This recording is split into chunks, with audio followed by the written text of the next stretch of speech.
చెప్పినానా? ఈ cocoa Kola మెంటస్ challenge చాలా మంది చేస్తున్నారు మమ్మీ, మనం ట్రై చేద్దాం. అవునా, నాకు కూడా చాలా రోజుల నుంచి డౌట్. అయినా కోకో కోలా అలా ఎలా పొంగుద్ది? పద ట్రై చేద్దాం.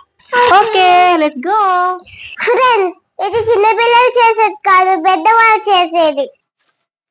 Very good. చూసారు కదండి ఫ్రెండ్స్, మా పాప చెప్పినట్లు పిల్లలు మాత్రం దీన్ని అస్సలు ట్రై చేయకండి. పెద్దవాళ్ళు ఒకవేళ ట్రై చేయాలనుకుంటే జాగ్రత్తలు తీసుకొని మాత్రమే ట్రై చేయండి. ఈ మెంటోస్ ని కోకో కోలాలోకి నేను కూడా వేయనండి, నాకు కూడా భయం. నేనైతే మా వారితో వేపిస్తాను. రండి మరి చూసేద్దాం.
చూసారు కదా friends, Mentos coca cola challenge అయితే కంప్లీట్ అయిపోయింది. ముందుగానే ఈ మెంటోస్ కోకో కోలా ఛాలెంజ్ ఎందుకు ట్రై చేయొద్దు అన్నానంటే, ఇక్కడ కోకో కోలాకి పెట్టిన డబ్బులు వేస్ట్, అలాగే మెంటోస్ కోసం పెట్టిన డబ్బులు కూడా వేస్తే. ఇక్కడ ఉన్న సైంటిఫిక్ రియాక్షన్ ఏంటి అంటే, బేసిక్ గా మనకి కోకో కోలాలో కార్బన్ డైఆక్సైడ్ ఉంటుందంటండి. అలాగే మెంటోస్ ని మనం క్షుణ్ణంగా పరిశీలించినట్లయితే దానికి సన్న సన్న పొరలు ఉంటాయి, అంటే చిన్న చిన్న మైన్యూట్ హోల్స్ లాంటివి ఉంటాయంట. ఆ మెంటోస్ లోపలికి కోకో కోలా వెళ్ళినప్పుడు కోకో కోలాలో ఉన్న కార్బన్ డైఆక్సైడ్ మెంటోస్ తో రియాక్షన్ జరిపి అలా ఫౌండేషన్ లాగా పైకి పొంగుతుంది. ఆ పైకి పొంగే నురగలాగా ఉండే అదే మనకి కార్బన్ డైఆక్సైడ్ అన్నమాట. ఆ కార్బన్ డైఆక్సైడ్ మెంటోస్ తో రియాక్షన్ జరిపి పైకి నురగలాగా పొంగుతుంది అనమాట. ఇలాంటి ఇంకేమన్నా ఎక్స్పెరిమెంట్స్ మా ఛానల్ లో ట్రై చేయాలి అని మీకు అనిపిస్తే ఖచ్చితంగా కామెంట్ సెక్షన్ లో కామెంట్ చేసేయండి. మరొక మంచి వీడియోతో మళ్ళీ కలుస్తాను. అంతవరకు bye bye. Thank you so much for watching.